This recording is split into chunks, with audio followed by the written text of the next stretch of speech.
നാടകത്തിലൂടെ മലയാള cinema രംഗത്ത് ചുവടുവെച്ച് പിന്നീട് തട്ടത്തിൻ മറയത്തിലെ അബ്ദുവായി ജനഹൃദയങ്ങളെ കീഴടക്കി താൻ ചെയ്യുന്ന ഏതൊരു കഥാപാത്രത്തിനും സ്വന്തമായ ഒരു വ്യക്തിമുദ്ര പതിപ്പിച്ച് ഇന്ന് മലയാള സിനിമയിലെ നിറസാന്നിധ്യമായി മാറിയിരിക്കുന്ന അജു വർഗീസ് ചേട്ടനാണ് നമ്മോടൊപ്പം എത്തിച്ചേർന്നിട്ടുള്ളത്. പ്രിയപ്പെട്ട അജു ചേട്ട, അമൽ ചോദ്യ കുടുംബത്തിലേക്ക് ഹൃദ്യമായി സ്വാഗതം ചെയ്യുന്നു. സിഗ്നൽ ആവാനേട്ടാ ഒരു സിഗ്നൽ കൊടുക്കൂ. കൊടുക്കാനോ?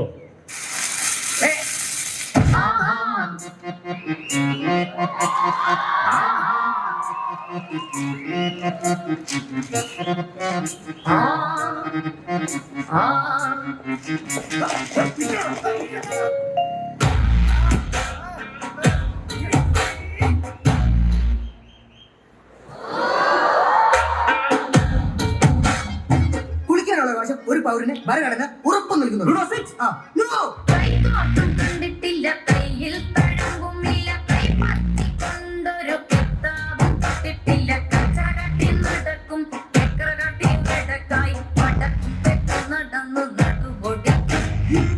എന്ത് പോക്കാ സൂണേട്ടാ, ഒന്നിട്ട് നോക്ക്. ഞാൻ അവിടെ പോയിട്ട് നോക്കട്ടെ. പോരെ, ഇവിടെ നിന്നിട്ട് നോക്കുന്ന അതിന്റെ ഒരു ഭംഗി. ചോദിച്ചതുപോലെ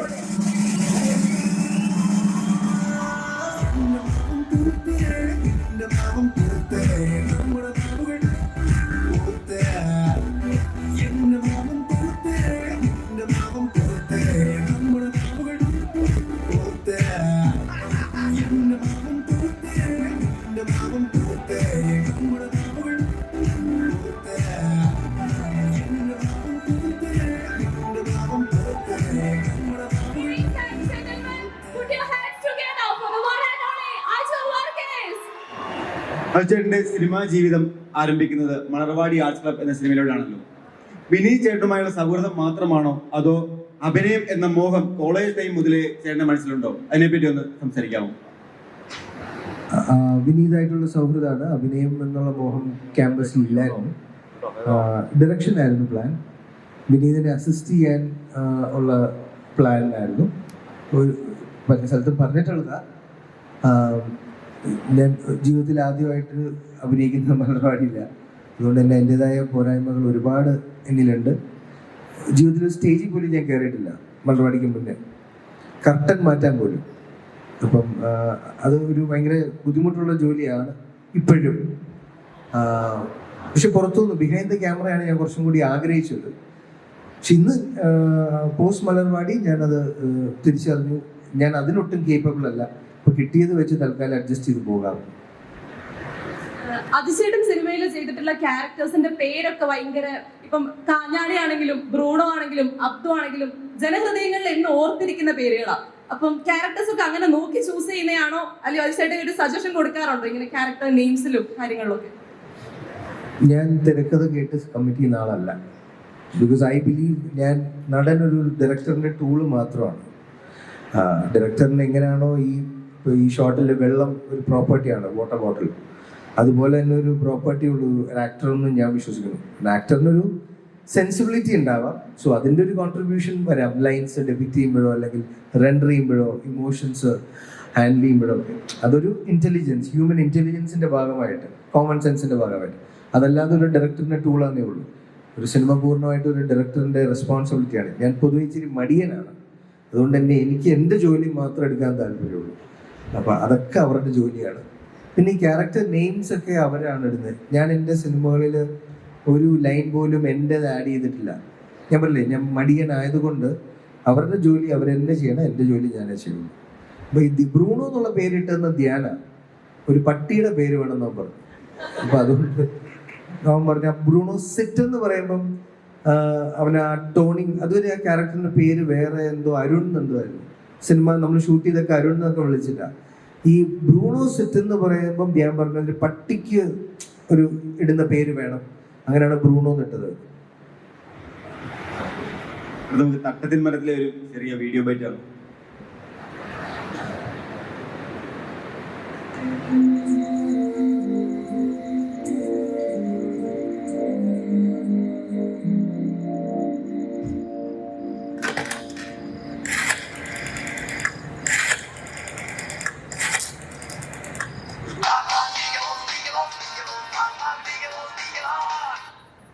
ചിഞ്ചു ഉമ്മയൊന്നും തരരുത്, ഇത് ഞാനാ. എന്താ ഈ പ്രാവശ്യത്തെ യൂണിവേഴ്സിറ്റി കലോത്സവം എവിടെച്ചിട്ടാ? അട്ടപ്പാടിയിൽ പയ്യന്നൂർ വെച്ചിട്ടാണ് കാര്യം പറഞ്ഞു. എടാ ഐഷ എന്തായാലും കലോത്സവത്തിനുണ്ടാവും, അതുകൊണ്ട് എനക്കും വരണം. വന്നു എനക്ക് അറ്റൻഡൻസ് കുറവാണ്. എന്റെ ഞാൻ തരില്ല. ബോധമില്ലാത്തവരെ പറയുന്നേക്കടാ. ഏതെങ്കിലും ഒരു ഐറ്റത്തിൽ പങ്കെടുത്താൽ അറ്റൻഡൻസ് കിട്ടും. ഇനി എന്നെ ദഫ്മുട്ടിന് ടീമിൽ നിന്ന് ദഫ്മുട്ട അതെല്ലാം ബുദ്ധിമുട്ടാവും. ചിഞ്ചുവിനെ വിളിച്ച് ഞാൻ എൻ്റെ രണ്ടാമത്തെ ലൈൻ്റെ കാര്യം പറയും. പുലർച്ചയ്ക്ക് വീട്ടിൽ വാ. അലവലാതി. കോളേജ് വിദ്യാർത്ഥികളുടെ ലൈഫിൽ വളരെയധികം ഒരു പ്രചോദനം ഉൾക്കൊണ്ട ഒരു പടമാണ് തട്ടത്തിന്മറയൽ, അന്നും ഇന്നും എന്നും. അപ്പം ഇത്തരത്തിലുള്ള ഒരു സുഹൃത്ത് അജിച്ചേട്ടന്റെ റിയൽ ലൈഫിൽ, കോളേജ് ലൈഫിൽ ഉണ്ടായിട്ടുണ്ടോ? അല്ലെങ്കിൽ ഇതുപോലുള്ള ഒരു ഈ ഒരു വീഡിയോ അജിച്ചേട്ടന്റെ റിയൽ ലൈഫായിട്ട് എന്തെങ്കിലും സാമ്യമുണ്ടോ? റിയൽ ലൈഫിൽ ഞാൻ വിനോദല്ലേ, അബ്ദു അല്ലല്ലോ. ഓരോ വ്യക്തിയും അവൻ്റെ റിയൽ ലൈഫിൽ വിനോദമായിരിക്കുമല്ലോ, അല്ലെങ്കിൽ ഓരോ പെൺകുട്ടി ഐഷ ആയിരിക്കുമല്ലോ. തീർച്ചയായിട്ടും രണ്ട് റോളും ഒരു വ്യക്തി പ്ലേ ചെയ്യും. ഒരാൾ വിനോദമായിരിക്കും, അയാൾ തന്നെ വേറൊരു വിനോദിന്റെ അബ്ദു ആയിരിക്കും, അല്ലേ? അല്ലാതെ ഇപ്പൊ എല്ലാം കൂട്ടുകാരന് അവന്റെ പ്രണയം സെറ്റാവണമെന്ന് മാത്രം ചിന്തിക്കുന്നത് ആരെങ്കിലും ഉണ്ടോ? എനിക്കത് ഭയങ്കര ഇഷ്ടപ്പെട്ട ഒരു ഇക്വേഷൻ ഞാൻ കണ്ടൊരു സിനിമ ABCD ആണ്. ABCDയിൽ ദുൽഖറും ഗ്രിഗറിയും കൂടെ നായികയെ കാണുമ്പോൾ ദുൽഖറിനും പ്രേമിക്കണം, ഗ്രിഗറിക്കും പ്രേമിക്കണം. അതാണ് കറക്റ്റ്, അല്ലേ? സിനിമകളിൽ മാത്രമുള്ളല്ലോ ഈ സപ്പോർട്ട്. റിയൽ ലൈഫിൽ ഇപ്പൊ നമ്മൾ ഒരു പെൺകുട്ടിയെ ഇഷ്ടപ്പെടാൻ നമ്മൾ ഒരു ക്ലാസ്സിലെ കുറച്ച് കൂട്ടാണുങ്ങൾ ശ്രദ്ധിക്കുമ്പോൾ എല്ലാവരുടെയും മനസ്സിൽ ആ പെണ്ണിനെ ഇഷ്ടപ്പെടണം എന്നല്ലേ, അല്ലാതെ ഇവന് വേണ്ടി വിട്ടുകൊടുക്കാന്നൊന്നും ഞാൻ ചിന്തിക്കില്ല. എനിക്കെത്ര വിശ്വാസം മനസ്സിലായി.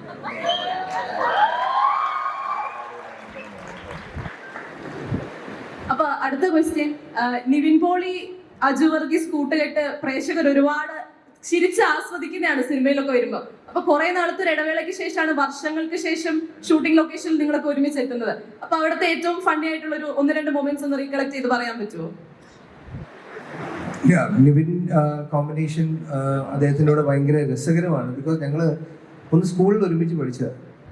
അവൻ നേരത്തെ സിനിമയിൽ വന്ന് പരിചയപ്പെട്ടതല്ല. അപ്പം അതിൻ്റെ ഒരു കെമിസ്ട്രി നമ്മൾ അറിയാതെ ഉണ്ടാവാം. അപ്പം അത് ഹെൽപ്പ് ചെയ്യാറുണ്ട്. പിന്നെ നിവിൻ ഞാൻ ഇപ്പോൾ വർഷങ്ങൾക്ക് ശേഷം തിയേറ്ററിൽ കണ്ടപ്പോഴാണ് അതിൽ ഞാൻ കോമ്പിനേഷൻ ഇല്ല അദ്ദേഹമായിട്ട്. ഞാൻ ആ സിനിമ കണ്ടപ്പോഴാണ് ഞാൻ മനസ്സിലാക്കി അദ്ദേഹം എത്ര രസകരമായ കോമഡി ഹാൻഡിൽ ചെയ്യുന്ന ആക്ടറാണ്. കൂടെ നിന്ന് ചെയ്യുമ്പോൾ നമുക്ക് ചിലപ്പോൾ അത് നമ്മൾ സുഹൃത്തായിട്ടും ഒരു വേറൊരു ആക്ടറായിട്ട് കാണാൻ ബുദ്ധിമുട്ടാണ്. ഇതിലെനിക്ക് കോമ്പിനേഷൻ ഇല്ലാത്തതുകൊണ്ട് ഞാൻ സിനിമ തിയേറ്ററിൽ കണ്ടപ്പം ഞാനൊരു ഇൻ്റർവ്യൂവിലും പറഞ്ഞു എത്ര മികച്ച കൊമേഡി ഹാൻഡിൽ ചെയ്യുന്ന ഒരു ആക്ടറാണെന്ന് ഞാൻ തിരിച്ചറിഞ്ഞത്. ഇത്രയും നാളും കൂടെ നിന്ന് തകർത്ത ആളാണ്. പക്ഷേ ആ ഒരു എന്താ പറയുക മിസ് ചെയ്തു ഞാൻ അപ്പോഴാണ് മനസ്സിലാക്കിയത് അദ്ദേഹം ഹ്യൂമർ ചെയ്യുന്നത്. സെറ്റിൽ അങ്ങനെ ഓർക്കാനുള്ളതൊക്കെ 2 പേരുടെ വിശേഷങ്ങളേ ഉള്ളൂ. അത് നിങ്ങൾ ഇന്റർവ്യൂവിൽ കണ്ടു കാണും. ആജന്മ ശത്രുക്കളായിട്ട് പെരുമാറുന്ന ധ്യാനും ബേസിലും ഇവന്മാരുടെ അടി ആയിരുന്നു ആ സെറ്റ് മുഴുവൻ. അതായത് എനിക്ക് നിങ്ങൾ കണ്ടിട്ടുണ്ടോന്ന് അറിയില്ല, മണിയമ്പിള്ള രാജേട്ടൻ്റെയും ശ്രീനിവാസന്റെയും സി മാഗി I am going to pay the bill എന്ന് പറഞ്ഞ സിനിമ കണ്ടുണ്ടോ? കണ്ടിട്ടില്ല. അരമ്പള സ്ഥലം കിന്നരാണെന്ന് എനിക്ക് തോന്നുന്നു. അതിൽ ഈ 2 പേരുടെ ഇക്വേഷനാണ്. രാവിലെ എണീറ്റ സെറ്റല്ല, നമ്മൾ ലൊക്കേഷൻ മൂന്നാറായിരുന്നു കൂടുതലും നമ്മുടെയൊക്കെ. അവിടെ ആ മൂന്നാർ ക്ലബിലായിരുന്നു നമ്മൾ താമസം. അപ്പം ഈ റൂം ബേസിലാണെങ്കിൽ ആ മൂലയ്ക്ക് എൻ്റെ റൂം, ഇത് വിനീതിൻ്റെ റൂം, തൊട്ടപ്പുറത്ത് ഒരു ബിൽഡിങ്ങിൽ നിവിൻ, ധ്യാൻ, പ്രണവ്. രാവിലെ എണീറ്റ് ബ്രേക്ക്ഫാസ്റ്റിന് കാണുമ്പോൾ തൊട്ടി ഉമ്മ 2 അടിയാണ്. ഇത് തന്നെ, ഒരുത്തനെ കളിയാക്കുന്നു, മറ്റൊരുത്തനെ കളിയാക്കുന്നു. നിങ്ങൾ ഇന്റർവ്യൂ കണ്ടതിന്റെ മേലെയായിരുന്നു. അപ്പൊ അതായിരുന്നു വർഷങ്ങൾക്ക് ശേഷത്തിന്റെ സെറ്റിൽ എനിക്ക് ഏറ്റവും വലിയ ടേക്ക് അവേ. സിനിമ അഭിനയിക്കുന്നൊക്കെ ആക്ച്വലി നോക്കി കഴിഞ്ഞാൽ സെക്കൻഡറി ആയിരുന്നു. ഇവന്മാര് വളരെ എന്റർടൈനിങ് ആയിരുന്നു. അത് എനിക്ക് എന്നും ഓർക്കാം. അതിപ്പോ ഞാൻ നേരത്തെ പറഞ്ഞ പോലെ ചില മെമ്മറീസ് നമ്മളുടെ കൂടെ സഞ്ചരിക്കും. തീർച്ചയായിട്ടും ഈ 2 പേരുടെ ഈ ഒരു ഫൈറ്റ്, 2 പേർക്കും ഉള്ളിൽ ദേഷ്യമൊന്നുമില്ല, വെറുതെ അവരത് എൻജോയ് ചെയ്യാണ്. ആ ഒരു മൊമെന്റ്സ് എനിക്ക് വളരെ മെമ്മറബിൾ ആയിരിക്കും ത്രൂ ഔട്ട്. മലയാള സിനിമയിൽ ഏറ്റവും അധികം വർക്കായ ഒരു കോംബോ ആണ് ഇപ്പം പറഞ്ഞ പോലെ തന്നെ മോഹൻലാൽ സാർ, ശ്രീനിവാസൻ സാർ. അപ്പം അതിന്റെ ഒരു റിസംബ്ലൻസ് നമുക്ക് ധ്യാൻ ചേട്ടൻ, പ്രണവ്, മോഹൻലാൽ കോമ്പിനേഷനിൽ നമുക്ക് വരും വർഷങ്ങളിൽ കാണാൻ സാധിക്കും. ഞാൻ കമ്പയർ ചെയ്യുന്ന ആളല്ല പൊതുവെ. എസ്പെഷ്യലി ആ രണ്ട് പേരുകൾ എന്ന് പറഞ്ഞാൽ വളരെ ഒരാൾ ലോകം കണ്ട ഏറ്റവും വലിയ നടന്മാരിൽ ഒരാൾ തന്നെയും മറ്റേയാൾ ഇതേപോലെ തന്നെ ഒരു ആക്ടറിനേക്കാൾ ഉപരി ഐ റെസ്പെക്ട് ശ്രീൻ sir more of the writer and the visionary and ഒരു ലെജൻഡറി എന്താ പറയുക സ്ക്രീൻ റൈറ്റർ എന്ന് തന്നെ പറയുന്നത്. അതാണ് എനിക്ക് ശ്രീനി സാർ എപ്പോഴും. അപ്പം ആ രണ്ടുപേരായിട്ട് ഒരിക്കലും ഇവരെ കമ്പയർ ചെയ്യാൻ പാടില്ല. നാളെ അവരതാകുമ്പോൾ അതല്ല ഇവരുടെ ഐഡൻറ്റിറ്റിയിലൂടെയാണ് ഇവർ വളരേണ്ടത്. ഒരിക്കലും അവർക്ക് അവരാവാൻ പറ്റില്ലല്ലോ. പക്ഷേ എനിക്ക് വർഷങ്ങൾക്ക് ശേഷം കാണുന്നതിന് മുന്നേ തന്നെ എനിക്ക് കോൺഫിഡൻസ് ഉള്ള ഒരു ആക്ടറാണ് ധ്യാൻ ശ്രീനിവാസ്. ഞാൻ ഏറ്റവും കൂടുതൽ സിനിമ കോമ്പിനേഷനിലായിട്ട് അഭിനയിച്ച ധ്യാൻ്റെ കൂടെയാണ്. അദ്ദേഹം വളരെ ടാലൻ്റ് ആണ്. പക്ഷെ അദ്ദേഹം ഒട്ടും താല്പര്യം അല്ല എന്ന് ഇൻ്റർവ്യൂയിലൂടെ പറയുമ്പോൾ പിന്നെ നമുക്കൊന്നും ചെയ്യാൻ പറ്റില്ല. പക്ഷെ അതൊക്കെ എനിക്ക് തോന്നുന്നു വിനീത് വെറുതെ പറയുന്നതാണ്. പുള്ളിയിൽ ആ സീരിയസ്നെസ് ഉൾക്കൊണ്ട് പുള്ളി ചെയ്യാൻ തുടങ്ങും വർഷങ്ങളൊക്കെ ചെയ്ത പോലെ. പിന്നെ പ്രണവിനെ എനിക്ക് അങ്ങനെ പരിചയമില്ല. വർഷങ്ങളിലാണ് ഞാൻ 3-4 ദിവസം കോമ്പിനേഷൻ ഞാൻ അദ്ദേഹത്തെ ആദ്യമായിട്ട് ഒന്ന് സംസാരിച്ചത്. ഹൃദയം ഞാൻ അധികം സംസാരിച്ചില്ല. അപ്പം തീർച്ചയായിട്ടും ഓരോ സിനിമ കഴിയുമ്പോഴും അദ്ദേഹത്തിൻ്റെ എക്സ്പീരിയൻസ് അതിലോട്ട് ആഡ് ആകുന്നുണ്ട്. എല്ലാവർക്കും അങ്ങനെ തന്നെയാണ്. ഞാനൊക്കെ എനിക്ക് തോന്നുന്നു 10-100 സിനിമ കഴിഞ്ഞപ്പോഴും മര്യാദയ്ക്ക് ഡബ് ചെയ്യാൻ പഠിച്ചത്. അപ്പോൾ അദ്ദേഹമൊക്കെ 3ാമത്തെ പടമായപ്പോൾ തന്നെ ഇത്രയും ഒരു ഗ്രോത്ത് കാണിക്കുന്നില്ലേ. അപ്പോൾ തീർച്ചയായിട്ടും വരും വർഷങ്ങൾ നമുക്ക് ഒരുപാട് നല്ല സിനിമകൾ ഇതിന് പ്രതീക്ഷിക്കാം. ഇനി അജിഷേട്ടന് ചെറിയൊരു സർപ്രൈസ് ഉണ്ട്. അപ്പൊ നമുക്ക് ഇനി ആ വീഡിയോ ക്ലിപ്പ് ഒന്ന് കാണാം.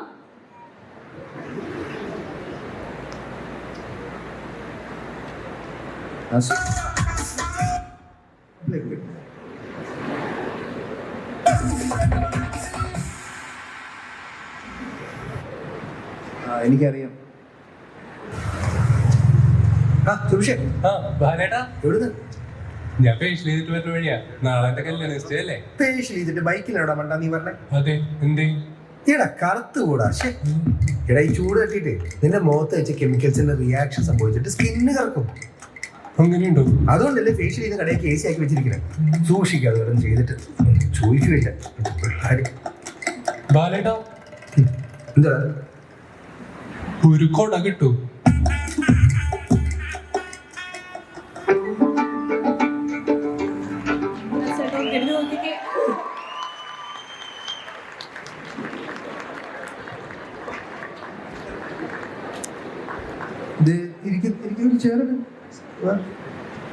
നമുക്ക് എല്ലാവർക്കും നിൽക്കാം, അതല്ലേ ബെറ്റർ. ഈ വൈഷ്ണവനോട് നിന്നാ കഷ്ടപ്പാടാ, അതാ പ്രശ്നം. അപ്പം വൈഷ്ണവിന്റെ കൂടെയുള്ള ഷൂട്ടിംഗ് എക്സ്പീരിയൻസ് ഗ്രേറ്റ് പൊട്ടൻഷ്യൽ ഇരിക്കുമല്ലേ, ഗ്രേറ്റ് പൊട്ടൻഷ്യൽ ഉള്ള ഒരു ആക്ടറായിട്ട് എനിക്ക് ഫീൽ ചെയ്തു. Very talented. അഭിനയിക്കുന്ന സമയത്തും എനിക്ക് ഭയങ്കര കംഫർട്ടബിൾ ആയിട്ട് തോന്നിയ ഒരു വ്യക്തിയുമായിരുന്നു. ഇവിടെ പഠിക്കുന്ന ആളാണെന്ന് ഞാൻ നേരത്തെ ജിൻസച്ചൻ പറഞ്ഞപ്പോഴേ ഞാൻ മനസ്സിലായി. എനിക്കറിയില്ലായിരുന്നു ഇവിടെ പഠിക്കുന്നത്.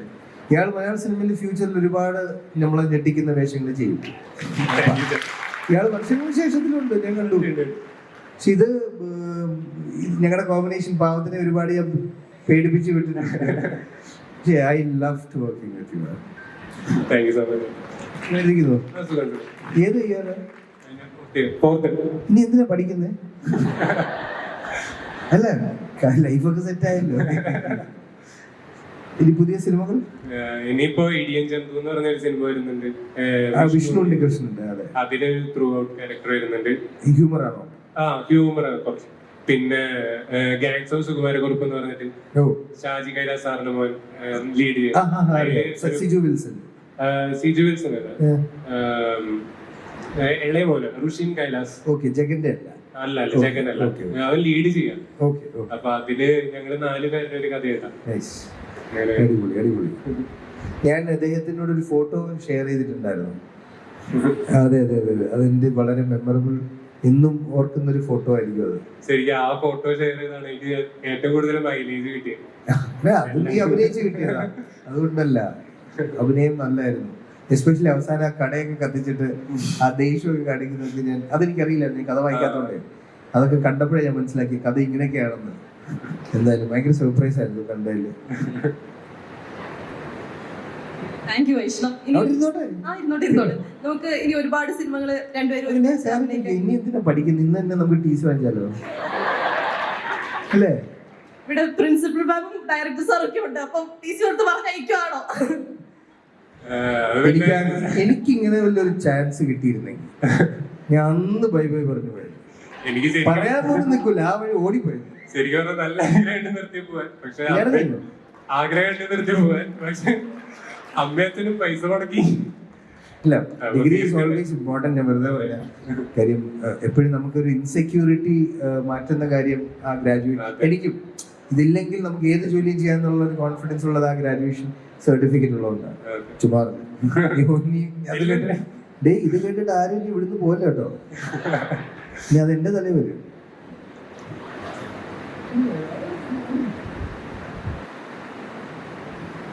മലയാള സിനിമയിൽ ഇപ്പം മുന്നിലുള്ള യുവ സംവിധായകരായിക്കോട്ടെ, നടന്മാരായിക്കോട്ടെ, നായിക പരിവേഷണം ചെയ്യുന്നവരായിക്കോട്ടെ, എല്ലാവരും ബിടെക് ബാക്ക്ഗ്രൗണ്ടിൽ നിന്ന് വന്നവരാണ്. ഇതൊരു ബിടെക് കോളേജിൽ ഉള്ള ഒരു ഇതായതുകൊണ്ടും ചേട്ടൻ ഒരു ബിടെക് സ്റ്റുഡന്റ് ആയിരുന്നുകൊണ്ടും ചോദിക്കുകയാണ്, ബിടെക്കും ഈ ഒരു സിനിമാ മേഖല എന്തെങ്കിലും ഒരു കണക്ഷൻ ഉണ്ടോ? കണക്ഷൻ വൈസ് ഉണ്ടാവാൻ ചാൻസ് ഇല്ല. എനിക്കൊന്നും കേരളത്തില് നമ്മളുടെ പാരൻസിനൊക്കെ ഒരു ഇപ്പം എൻ്റെ തലമുറയിൽ വരും, ഇപ്പോഴത്തെ നിങ്ങളുടെ അല്ല ഞാൻ പറയുന്നത്, കുറച്ചും കൂടി മുന്നോട്ട് നോക്കുമ്പം അന്ന് ഓപ്ഷൻസ് അധികം പാരൻസിന് അറിയില്ല. ഒരു ഡോക്ടറോ അഡ്വക്കേറ്റോ എഞ്ചിനീയറോ ലെക്ചറർ പ്രൊഫസർ അല്ലെങ്കിൽ ടീച്ചേഴ്സോ ബാങ്ക് എംപ്ലോയീസോ കൂടുതൽ എനിക്ക് തോന്നുന്നു അധികം ഒരു പ്രൊഫഷനെ കുറിച്ച് അവരത്രയും അവരുടെ അറിവിലില്ല, ഇഗ്നോറൻസ് ആയിരുന്നു.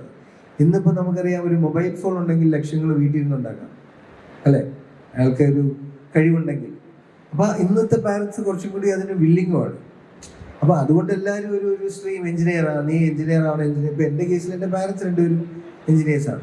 നാച്ചുറലി ജനിച്ച കാലം തൊട്ടേ കുടുംബത്തിലെല്ലാവരും ഞാൻ ആവണം എന്നാണ് ആഗ്രഹിച്ചത്. എനിക്ക് മുതൽ എതിരഭിപ്രായമൊന്നുമില്ലായിരുന്നു. പേരിനൊരു ഡിഗ്രി എടുത്തെടുക്കുക എന്ന് മാത്രം. പിന്നെ ഒരിക്കലും മെഡിക്കൽ പ്രൊഫഷൻ എടുക്കുന്ന വ്യക്തികൾ വരില്ലെന്ന് ഞാൻ പറയുന്നില്ല, പക്ഷേ എനിക്കൊന്ന് കുറച്ചും കൂടി ഉത്തരവാദിത്തം കൂടുതലാണ് നമ്മളെക്കാൾ സൊസൈറ്റിയോട് ഒരു മെഡിക്കൽ പ്രൊഫഷൻ ഹാൻഡിൽ ചെയ്യുന്ന. അതുകൊണ്ടായിരിക്കാം അവിടെ നിന്നുള്ളൊരു എന്താ പറയുക കൊഴിഞ്ഞു പോകൽ കുറവ്. പിന്നെ എനിക്ക് ഒരു പ്ലസ് തോന്നിയിട്ടുള്ളത്, നമ്മൾ എൻജിനീയേഴ്സ് കുറച്ചും കൂടി അഡാപ്റ്റബിളാണ്. നമുക്ക് എവിടെയും ജീവിക്കാം എന്നെനിക്ക് ഫീൽ ചെയ്തിട്ടുണ്ട്. 100 രൂപയ്ക്കും ജീവിക്കാം, 1000 രൂപയ്ക്കും ജീവിക്കാം. സോ അതൊരു റീസണാണ്. ഈയിടെ ഇറങ്ങുന്ന സിനിമയിൽ കൽച്ചേട്ടന് പണ്ടത്തെ കോമഡി റോളുകളിൽ നിന്നും ഒരു സീരിയസ് ക്യാരക്ടറിലേക്ക് ഒരു സ്വിച്ച് ചെറുതായിട്ട് കണ്ടുവരുന്നുണ്ട്. അപ്പൊ അതൊരു മനഃപൂർവ്വം എടുത്തൊരു ചേഞ്ച് ആയിരുന്നോ, അല്ലെ അങ്ങനത്തെ സ്ക്രിപ്റ്റുകൾ പണ്ട് ഒരുപാട് വന്നിരുന്നിട്ടും കോമഡിയിലേക്ക് തന്നെ സ്റ്റിക്ക് ചെയ്തതായിരുന്നോ? അതിനെപ്പറ്റി എന്താ പറയാനുള്ളത്? പർപ്പസ്ഫുൾ ചോയ്സ് അല്ല. ഹെലൻ എന്നൊരു സിനിമ സംഭവിച്ചു, കമല എന്ന് പറഞ്ഞൊരു സിനിമ, സാജൻ ബേക്കറി ഒക്കെ സംഭവിച്ച്, പിന്നെ കോവിഡ് വന്നു, മേപ്പടിയ എന്ന് പറഞ്ഞൊരു സിനിമ വന്നു, മിന്നൽ മുരളി വന്നു. അപ്പം ഇതൊക്കെ അടുപ്പിച്ചിറങ്ങി. ഇപ്പം നാച്ചുറലി അങ്ങനത്തെ ഇത് വരാൻ തുടങ്ങി. ഞാൻ നേരത്തെ പറഞ്ഞു ഞാനങ്ങനെ ചൂസ് ചെയ്യല്ല. പിന്നെ എനിക്ക് തോന്നുന്നു കോമഡി ചെയ്തപ്പം ആരും ഒരു വില തരുന്നില്ലായിരുന്നു. സീരിയസ് ചെയ്താലും ഇപ്പോഴേ വില തരുന്നില്ല. അപ്പം ഞാനും വിചാരിച്ചു കുറച്ചാളെങ്കിൽ സീരിയസ് ചെയ്യാം, അത്രേ ഉള്ളൂ. മലയാള സിനിമ മൊത്തത്തിൽ ഇപ്പോൾ ഒരു സുവർണ കാലഘട്ടത്തേക്കുള്ളിലാണ് കടന്നു പോയിക്കൊണ്ടിരിക്കുന്നത്. ഇപ്പം കഴിഞ്ഞ വർഷത്തെ അപേക്ഷിച്ച് ഇപ്പോൾ ഈ 4 മാസമായ 2024 പറഞ്ഞിട്ട് 4 മാസമായെങ്കിൽ പോലും വളരെയധികം ഹൈപ്പ് മലയാള ഇൻഡസ്ട്രിക്ക് ലോക സിനിമയിൽ തന്നെ കിട്ടുന്നുണ്ട്. അപ്പം അതിനെപ്പറ്റി ചേട്ടന് എന്താണ് പറയാനുള്ളത്? Very grateful. നമ്മൾ ആ കാലത്ത് അതിൽ ഭാഗമാകുന്നല്ലാതെ ഞാൻ അതിൽ കൂടുതൽ ക്ലെയിം ചെയ്യാനൊന്നുമില്ല. ബട്ട് യാ, ലാസ്റ്റ് ഇയർ 2018 എന്ന് പറഞ്ഞൊരു സിനിമ ഉണ്ടായിരുന്നു, മഞ്ഞുമേൽ ബോയ്സ്, പ്രേമലു പ്രേമയുഗം. ഒരു മാജിക്കൽ ഫാബുലസ് ഫെബ്രുവരി എന്ന് നമുക്ക് പറയാമായിരുന്നു ഈ വർഷം സംഭവിച്ചത്. ഇറ്റ് ഫോളോസ് വിത്ത് ആടുജീവിതം, തന്നെ ആവേശം, ജയ ഗണേഷ് വർഷങ്ങൾക്ക് ശേഷം. ഇനിയിപ്പോൾ അടുത്ത വർഷം അടുത്ത മാസം നിവിൻ ധ്യാൻ, മലയാളി ഫ്രം ഇന്ത്യ, ടൊവിനോയുടെ നടികർ, ഗുരുവായൂരമ്പല നടയിൽ. എനിക്ക് തോന്നുന്നു പ്രേക്ഷകർ ആണ് ഇതിൻ്റെ പിന്നിൽ എന്ന് ഞാൻ വിശ്വസിക്കുന്നു. പ്രേക്ഷകരും ജെനുവിനായിട്ട് ക്രിട്ടിസൈസ് ചെയ്ത റിവ്യൂവേഴ്സും. കാര്യം ഏതൊരു ആർട്ട് ഫോമിൻ്റെയും യഥാർത്ഥ സ്കൾപ്ചേഴ്സ് അതിൻ്റെ ഓഡിയൻസസ് ആണെന്ന് ഞാൻ വിശ്വസിക്കുന്നു. കാര്യം പ്രേക്ഷകർ കണ്ട് അതിൻ്റെ കുറ്റവും കുറവുകളും അവർ കൃത്യമായിട്ട് അതിൽ ഒരു ഡിപ്ലോമസി കീപ്പ് ചെയ്യാതെ അത് ഓപ്പണായിട്ട് പറയുമ്പോഴേ അതിൻ്റെ മേക്കേഴ്സിനും ആ തെറ്റുകൾ അറിയുള്ളൂ. എല്ലാവരും മനുഷ്യരാണല്ലോ ബേസിക്കലി. അപ്പോൾ ഒരാളത് തെറ്റ് ചെയ്യുമ്പോൾ അത് തെറ്റാണെന്ന് ചൂണ്ടിക്കാണിച്ചാലേ അയാൾക്കും അറിയുള്ളൂ. അയാളുടെ കൺവിക്ഷനിൽ ചിലപ്പോൾ അത് കറക്റ്റ് ആയിരിക്കും. അയാൾ അപ്പോൾ നാച്ചുറലി കഴിഞ്ഞ കുറച്ച് വർഷങ്ങളായിട്ട് പ്രേക്ഷകരുടെ ഒരു നിരന്തരമായ ഒരു റിവ്യൂവേഴ്സ് അല്ലെങ്കിൽ ഈ പറയുന്ന ഓൺലൈൻ ഒക്കെ ഇല്ലേ, സോഷ്യൽ മീഡിയ, അതിലൂടെയൊക്കെ വരുന്ന ഈ ക്രിറ്റിസിസം തന്നെയാണ് ഈ ഒരു ചേഞ്ചിനും കാരണമായി മാറുന്നത്. ഈ ചേഞ്ച് ഒറ്റ വർഷം കൊണ്ട് സംഭവിക്കുന്നില്ല. ഇത്രയും നാളത്തെ ഈ പ്രോസസ്സ് വന്ന് ഇതിന്റെ റിസൾട്ട്സ് വന്നു തുടങ്ങിയത് 2024. അപ്പൊ മുന്നോട്ടും അത് തന്നെ കണ്ടിന്യൂ ചെയ്യാൻ പറ്റുമായിരിക്കും. അപ്പൊ നമുക്ക് വൈൻഡ് അപ്പ് ചെയ്യാൻ ഏകദേശം ടൈമായി. ഓഡിയൻസിന്റെ അടുത്ത് നിന്ന് ആർക്കെങ്കിലും 1-2 ക്വസ്റ്റ്യൻസും കൂടി ചോദിക്കാനുണ്ടെങ്കിൽ, ആർക്കെങ്കിലും എന്തെങ്കിലും ക്വസ്റ്റ്യൻസ് അജു വർഗീസ് ചേട്ടൻ്റെ അടുത്ത് ചോദിക്കാനുണ്ടോ ഫ്രം ഓഡിയൻസ് സൈഡ്?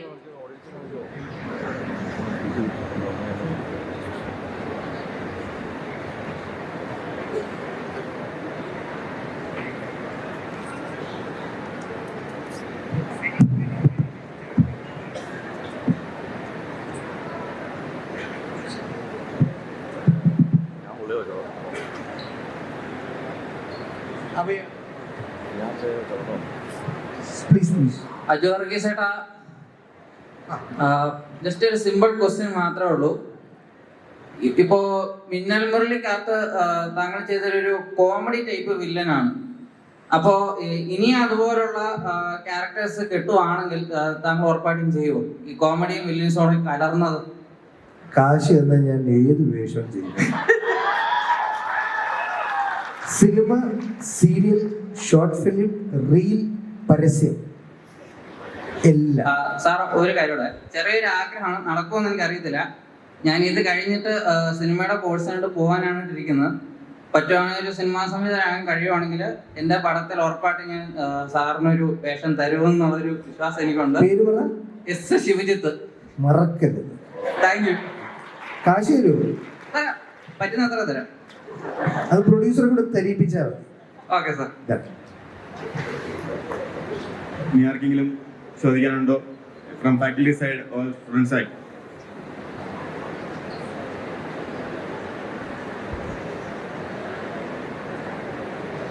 ഓക്കെ, ഇപ്പൊ ഈ ക്വസ്റ്റ്യൻ കേട്ടപ്പോ എനിക്ക് തോന്നിയതാണ്, ഇവിടെ ബിടെക്കിന്ന് കുറെ കുട്ടികൾക്ക് സിനിമ ഫീൽഡ് ഇഷ്ടമാണ്. കുറെ സ്റ്റുഡൻസ് മിക്കവരും ഇപ്പം അതിശേട്ടൻ ഈസി ഡിപ്പാർട്ട്മെന്റിൽ നിന്നായിരുന്നു. ഇപ്പൊ നമുക്ക് ഇവിടെ ഈസി ഡിപ്പാർട്ട്മെന്റിൽ തന്നെ ഈ ഷോർട്ട് ഫിലിംസ് ഒക്കെ ചെയ്യുന്ന കുറെ കുട്ടികളുണ്ട്. അപ്പം അവർക്കൊക്കെ കൊടുക്കാനുള്ള ഒരു അഡ്വൈസ് എന്താണ്? ലൈക്ക് ഫിലിം ഇൻഡസ്ട്രിയിലൊക്കെയുള്ള എൻട്രി എങ്ങനെ വേണം എന്നാണ്, ലൈക്ക് ഒരു ഫിലിം ബാക്ക്ഗ്രൗണ്ട് എന്നല്ലെങ്കിൽ? ഒന്ന്, ഞാൻ ഈസി ഒരു സ്റ്റുഡൻ്റ് ആയിരുന്നു എന്നോ അതിൽ പഠിച്ചെന്നോ ക്ലെയിം ചെയ്യുന്നില്ല. ഞാൻ രണ്ടും ചെയ്തിട്ടില്ല. ഒരു സർട്ടിഫിക്കറ്റ് ഉള്ളത് കൊണ്ട് ഒരാൾ ഇലക്ട്രോണിക്സ് എഞ്ചിനീയർ ആവില്ല. വളരെ വളരെ കഷ്ടപ്പാടുള്ളൊരു പ്രൊഫഷനാണത്. ഒരുപാട് വിവരം അക്വയർ ചെയ്യാൻ ചാൻസ് ഉള്ളൊരു പ്രൊഫഷനാണ്. But I terribly failed. നമ്മളുടെ അക്കാഡമിക് ഇവിടുത്തെ സിസ്റ്റം വെച്ച് ഞാൻ പാസ്സാണ്, പക്ഷെ അതല്ലല്ലോ എൻ്റെ ഒരു മാനദണ്ഡം. രണ്ട്, ഒരു ഇൻസ്പിറേഷൻ അല്ലെങ്കിൽ എനിക്കൊരു അഡ്വൈസ് ചെയ്യാൻ, ഞാനൊരു പ്രിവിലേജിൻ്റെ പുറത്ത് ഫസ്റ്റ് സിനിമ കിട്ടിയ ആളാണ്. എൻ്റെ സുഹൃത്ത് ഡയറക്റ്റ് ചെയ്ത സിനിമ. അപ്പോൾ ആ പ്രിവിലേജ് ചിലപ്പോൾ എല്ലാവർക്കും ഉണ്ടാവണമെന്നില്ല. അപ്പോൾ അതുകൊണ്ട് തന്നെ ഞാൻ അതിൽ നിന്നൊരു അഡ്വൈസ് കൊടുക്കാൻ എനിക്കറിയില്ല. പക്ഷെ ഞാൻ കീപ്പ് ചെയ്തൊരു കാര്യം എന്ന് പറഞ്ഞാൽ, എനിക്ക് ഈ മേഖല വളരെ ഇഷ്ടമാണ്. ഇന്നും അഭിനയം എന്നല്ല ഞാൻ പറയുന്നത്, സിനിമ എന്ന് പറഞ്ഞ മാധ്യമം എനിക്ക് വളരെ പ്രിയപ്പെട്ടതാണ്. ആ സിൽവർ സ്ക്രീൻ എന്ന് പറയുന്ന, അല്ലെങ്കിൽ അതിൽ വരുന്ന ഒരു ആ മായ ലോകം എനിക്ക് ഭയങ്കര ഫാസിനേറ്റിംഗ് ആണ്. ഞാൻ സ്വപ്നം കാണാറുണ്ട് അതിൽ വരുന്ന പലതും. എന്നെ സ്റ്റാറായി കാണണമെന്നല്ല, അതിൻ്റെ ആഫ്റ്റർ ലൈഫോ അതിൻ്റെ ബൈ പ്രൊഡക്ട്സോ അല്ല എന്നെ ഒരിക്കലും എക്സൈറ്റ് ചെയ്തിട്ടുള്ളത്. The whole medium as such എന്നെ എക്സൈറ്റ് ചെയ്തിട്ടുണ്ട്. അപ്പോൾ തീർച്ചയായിട്ടും നമ്മൾ വളരെ പാഷനേറ്റ് ആയിട്ടുള്ള കാര്യം സമീപിച്ചാൽ എന്നുള്ള ആ തിയറി തന്നെ ഇറ്റ് വിൽ വർക്ക്. പിന്നെ hard work is definitely important. അത് സിനിമ എന്ന് ഞാൻ പറയുന്നില്ല, നിങ്ങൾ ഏത് ജോലി ചെയ്താലും നമ്മൾ ഇപ്പം ചെയ്യുന്നതിൻ്റെ ഒരു എഫേർട്ട് നമുക്ക് ഉടനെ തന്നെ ആ റിസൾട്ട് കിട്ടണം എന്ന് നിർബന്ധം പിടിക്കണ്ട. ആ റിസൾട്ട് അപ്പോൾ കിട്ടിയില്ലെങ്കിലും നിങ്ങൾ നിരാശപ്പെടണ്ട. ബിക്കോസ് നിങ്ങളൊരു ഇപ്പം ആ തിയറി പോലെ നമ്മളൊരു എനർജി എവിടെയെങ്കിലും അതിന് ഇൻവെസ്റ്റ് ചെയ്തിട്ടുണ്ടെങ്കിൽ ആ എനർജി ലോകത്ത് കൺസേർവ്ഡ് ആയിരിക്കും. അതൊരിക്കലും ഇവിടുന്ന് നശിച്ചു പോകുന്നില്ല. എപ്പോഴെങ്കിലും കറക്റ്റ് സമയത്ത് അത് സൂപ്പർ ഇമ്പോസ്ഡ് ആയിട്ട് നമ്മളുടെ ജീവിതത്തിൽ വന്ന് ഒരു സൂപ്പർ ലോട്ടോ ബമ്പറായിട്ട് മാറും. സോ ഹാർഡ് വർക്ക് മാത്രം പറയുന്നില്ല, സ്മാർട്ട് വർക്ക് ആയിരിക്കണം. നമുക്കിപ്പോൾ ഈ വെള്ളം എടുത്തു കളയാൻ നമുക്ക് പറ്റും. പക്ഷെ അതിന് മുന്നേ 5 മിനിറ്റ് നമുക്ക് വേറൊരു കാര്യം ചെയ്യാമെങ്കിൽ കൂട്ടുകാരനെ കൊണ്ട് ആ വെള്ളം മാറ്റിക്കുക, വെള്ളവും മാറും, നമ്മുടെ കാര്യം നടക്കും. സോ സ്മാർട്ട് വർക്കും ഹാർഡ് വർക്കും ബ്ലെൻഡ് ചെയ്ത് യൂസ് ചെയ്യുക. Thank you. Thank you so much, Ajit, for coming to Amal Jyoti and joining us here. ഇനി വരാനുള്ള പ്രോജക്ട്സ് ഒക്കെ എല്ലാം അടിപൊളിയാവട്ടെ, ഒരുപാട് പ്രോജക്ട്സിന് വർക്ക് ചെയ്യാൻ പറ്റട്ടെ. And wishing you all the very best. Thank you so much. Thank you so much. ഇതൊരു session ഒരുക്കിയതിലും time keep ചെയ്തതിലും which is very important in ലൈഫിൽ ഞാൻ കാണാറുണ്ട്. അതിന് ഒരുപാട് നന്ദി. ചോദ്യങ്ങളൊക്കെ നന്നായിരുന്നു, അല്ലാതെ തല്ലിപ്പുള്ളി ചോദ്യങ്ങളൊന്നും അല്ലായിരുന്നു. ഒരു സ്റ്റാൻഡേർഡ് കീപ്പ് ചെയ്തിരുന്നു.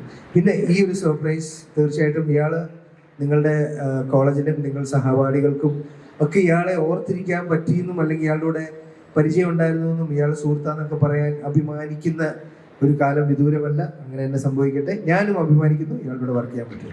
Thank you for inviting and have A great day. 2 ദിവസം അടിച്ചു പൊളിക്കും. Thank you so much. Shooting നിർത്തി വെച്ചാൽ വന്നേക്കുന്നത്, അതുകൊണ്ട് ഞാൻ തിരിച്ചു പോയിക്കോട്ടെ.